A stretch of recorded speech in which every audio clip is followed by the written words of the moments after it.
Olá meus amigos, sejam bem-vindos a mais um vídeo. Neste terceiro vídeo desta coleção de Psicologia e Direito, nós vamos falar agora sobre algumas abordagens que a psicologia faz para trabalhar em parceria com o judiciário a fim de uma solução pacífica das controvérsias sem a necessidade do prolongamento dos litígios judicializados. Vou falar para vocês sobre duas técnicas que a psicologia utiliza para tentar resolver os problemas que os indivíduos enfrentam nas suas relações familiares ou relações pessoais no meio em que vivem, para que isso sirva como um método, eficaz a fim de evitar aí um prolongamento na justiça de uma coisa que às vezes um tratamento psicológico é perfeitamente capaz de resolver, tá bom? Eu vou falar para você sobre constelação familiar e sobre a transacional, tá certo? Então é importante lembrar para você que são conceitos bem lato sensu, para você apenas ter aí um overview destes dois mecanismos que a psicologia utiliza, desses dois métodos que são utilizados aí para que auxilie o judiciário, como eu falei para vocês. Bom, a constelação familiar é evidente, como o próprio nome sugere, só pode acontecer em sede familiar. Às vezes, o indivíduo ele respeita certas regras, as quais ele não sabe o porquê. Às vezes o indivíduo ele apenas tem regras e normas dentro do meio familiar em que convive, as quais ele simplesmente não concorda ou ele não entende. E num dado momento ele resolve descumprir isso. Isso pode gerar um rompimento dentro do seio familiar capaz de gerar problemas de uma ordem considerável, que impede no convívio de indivíduos de forma saudável.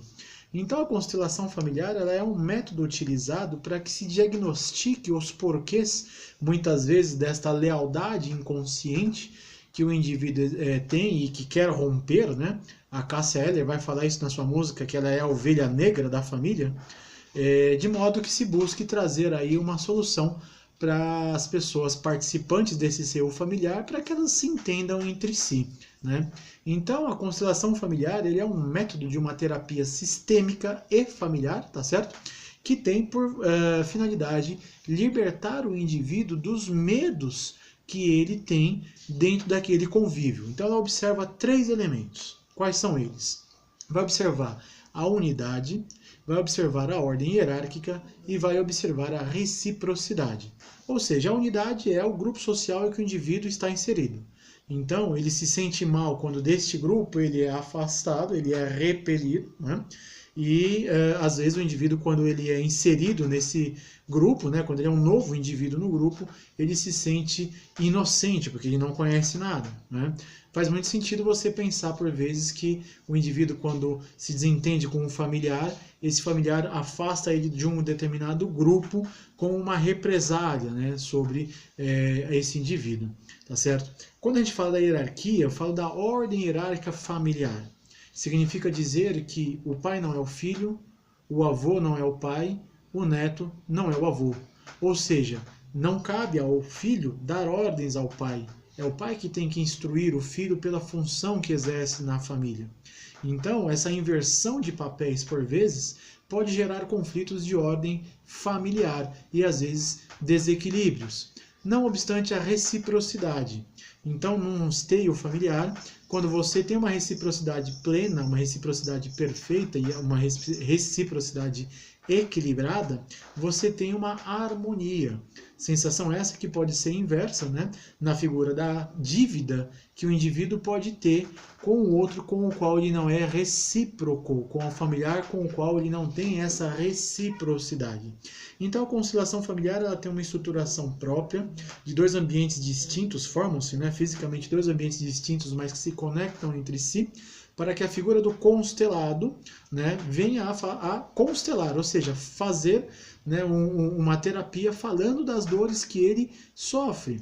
E muitas vezes você vai descobrir que aquelas regras familiares que às vezes você não entende, nem seu pai entende, Nem seu avô entende. Começou lá com o bisavô, que surgiu no meio de uma guerra, ele tem uma perseguição muito forte consigo mesmo para guardar dinheiro, para estocar alimento, porque ele não sabe o dia de amanhã, e aí isso vai passando de pai para filho, e às vezes num país, num tempo de paz e de fartura, você se vê às vezes privado de um consumo de alimento, ou de poder gastar o dinheiro como você quer, porque te foi ensinado esse medo.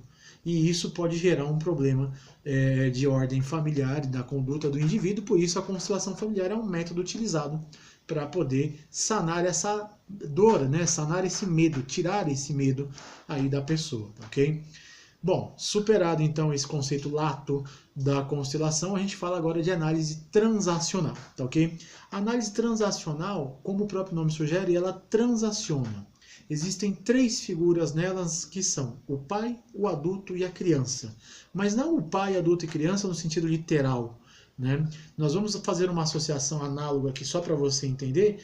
Quando a gente estudou lá em psicanálise, em Freud, a questão do id, ego e superego, está muito semelhante. Né? A figura do pai, aquele ser que é controlador, né? Que tem aquela finalidade extremamente protetiva, né? Aquela questão crítica, e de outro lado inverso você tem a criança, né? Essa criança liberta, que tudo bem, vamos me desarmar, vamos resolver o assunto, vamos tratar esse assunto, ou uma criança adaptada, que é uma criança libertinosa, que é reativa, enfim. E no meio desses dois você tem a figura do adulto, que é sempre racional, que sempre toma decisões pautadas na razão, numéricas, quantificadas. Então, diante deste formato, a transação familiar tem por finalidade solucionar conflitos. Né? A transação ela vai trazer um método, né, uma abordagem psicológica para a solução de conflitos de forma a ouvir vítimas e ofensores. A partir do momento que você ouve vítimas e ofensores, você começa a ouvir os dois lados da moeda falando, tá ok? E através de uma terapia com estímulo e resposta, eles começam a entender onde é que está a dor do indivíduo e como é que essa dor vai ser resolvida, entendeu? Então, você pensa que tanto a constelação familiar quanto a análise transacional são métodos que a psicologia utiliza para sanar dores, para sanar desequilíbrios que muitas vezes, se sanados, evitam um conflito judicializado. Por muitas vezes, o que o indivíduo precisa é de um psicólogo e não de um advogado, tá bom? Bom, então este foi o nosso vídeo, o terceiro e último vídeo sobre esta série de psicologia e direito. Eu espero que vocês tenham gostado. Pela atenção, muito obrigado e até o próximo vídeo.